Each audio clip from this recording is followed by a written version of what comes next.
बच्चों, इस वीडियो में हम प्रबंध के उद्देश्यों के बारे में पढ़ेंगे। हम प्रबंध के उद्देश्यों को 3 प्रमुख श्रेणियों में बांट सकते हैं। पहला संगठनात्मक उद्देश्य, दूसरा सामाजिक उद्देश्य और तीसरा व्यक्तिगत उद्देश्य। जैसे कि मैंने आपको पहले भी बताया था, जब हमने प्रबंध की विशेषताएं डिस्कस की थी, मैंने आपको ये बताया था कि कोई भी चीज़, कोई भी वस्तु, कोई भी तत्व बिना किसी उद्देश्य के नहीं चल सकता है। इसी तरीके से प्रबंध भी बिना उद्देश्य के नहीं चल सकता है। हमने प्रबंध की सबसे पहली विशेषता ही ये पढ़ी थी कि प्रबंध उद्देश्यपूर्ण होता है। तो ये इसका निर्माण 3 मुख्य उद्देश्यों की पूर्ति के लिए किया जाता है। साथ साथ रिपीट करेंगे। पहला संगठनात्मक उद्देश्य, दूसरा सामाजिक उद्देश्य और तीसरा व्यक्तिगत उद्देश्य। तीनों को एक एक करके हम डिस्कस करेंगे।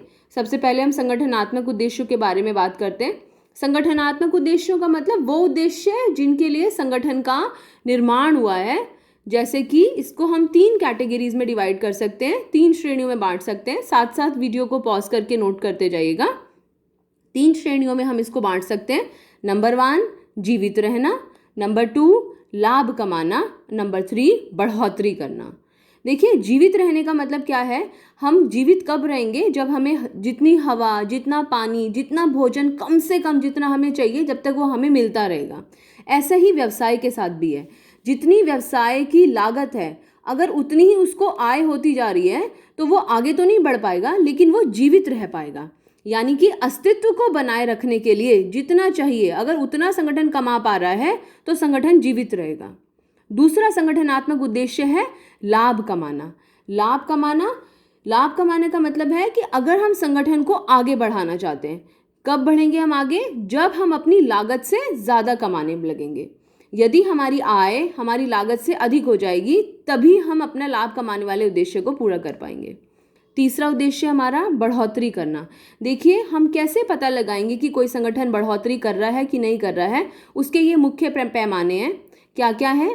पहला, उसकी बिक्री में वृद्धि हो रही हो, दूसरा उसके पूंजी निवेश में वृद्धि हो रही हो, तीसरा उसके कर्मचारियों की संख्या बढ़ रही हो। अगर ये तीनों बातें हैं तो हम कह सकते हैं कि वो संगठन बढ़ोतरी कर रहा है। तो संगठनात्मक उद्देश्य में 3 बातें: जीवित रहना, लाभ कमाना और बढ़ोतरी करना। दूसरा है हमारा सामाजिक उद्देश्य। देखिए, हमने 11वीं में भी पढ़ा है, व्यवसाय के सामाजिक दायित्व होते हैं। एक व्यवसाय जो है समाज में रहता है, समाज के संसाधनों का प्रयोग करता है, समाज में ही अपनी वस्तुएं प्रदान करता है। इसलिए ये उसका दायित्व बनता है कि वो समाज के लिए कुछ करे। तो सामाजिक उद्देश्य का मतलब समाज को लाभ पहुंचाना। अब समाज को लाभ पहुंचाने के लिए वो क्या क्या कर सकता है? जैसे कि पर्यावरण को स्वच्छ रखना, पर्यावरण को नुकसान ना पहुंचाना, वंचित वर्गों को रोजगार प्रदान करना। देखिए, वंचित वर्ग कौन होते हैं? जैसे स्पेशली एबल्ड बोलते हैं आजकल, हम उन्हें दिव्यांग बोलते हैं। ऐसा कोई समूह है, या फिर जैसे सरकार ने SC ST कैटेगरीज को क्लासिफाई किया हुआ है, ऐसे वर्गों को रोजगार प्रदान करना।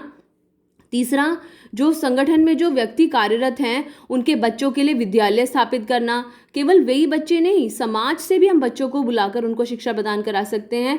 शिशु गृह की स्थापना करना। शिशु गृह क्या होता है? जैसे अगर महिला कर्मचारी हैं या सिंगल मेल कर्मचारी हैं जिनके छोटे बच्चे हैं, जो कि अपने बच्चों को घरों पर नहीं छोड़ सकते, तो वो बहुत सारी कंपनीज, बहुत सारे संगठन ऐसा प्रोविज़न करते हैं कि वो कंपनीज में उन बच्चों को ला सकते हैं। शिशु गृह बोलते हैं, इंग्लिश में इन्हें क्रेच भी कहा जाता है। और नेक्स्ट है आसपास के क्षेत्रों का विकास करना। ये सभी काम अगर कोई संगठन करता है तो वो अपने सामाजिक उद्देश्यों का निर्वाह करता है।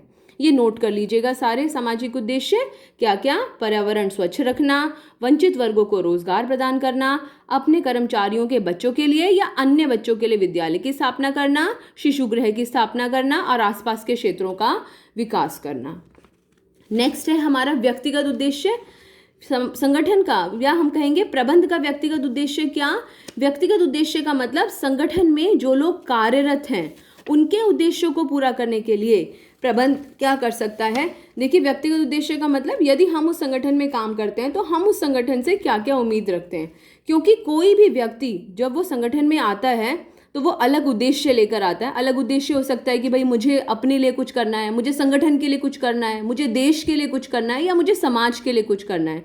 अलग अलग अनुभव लेकर आते हैं, अलग अलग एक्सपीरियंसेस। हो सकता है वो पिछली किसी कंपनी से कुछ ऐसा एक्सपीरियंस लेकर आया और जिसे वो इस कंपनी में भी शेयर करना चाहता है। और अलग अलग पृष्ठभूमि, पृष्ठभूमि मतलब बैकग्राउंड, उसका पारिवारिक background, social background, economic background, उसका शिक्षा का बैकग्राउंड, ये सब चीज़ें जो है उस व्यक्ति के व्यक्तिगत उद्देश्यों को प्रभावित करती हैं। अब किसी व्यक्ति के व्यक्तिगत उद्देश्य क्या क्या हो सकते हैं? वेतन में वृद्धि होना, उसे पदोन्नति के अवसर मिलना और विकास के अवसर मिलना, यानी कि समय समय पर जब जब उसको विकास के अवसर, जैसे उसको कोई नया काम देना, कोई चुनौतीपूर्ण कार्य देना, तो ये सभी जो है ये व्यक्तिगत उद्देश्यों में आते हैं। इन समरी हम दोबारा से क्या कह सकते हैं? प्रबंध के उद्देश्य कितने हो सकते हैं?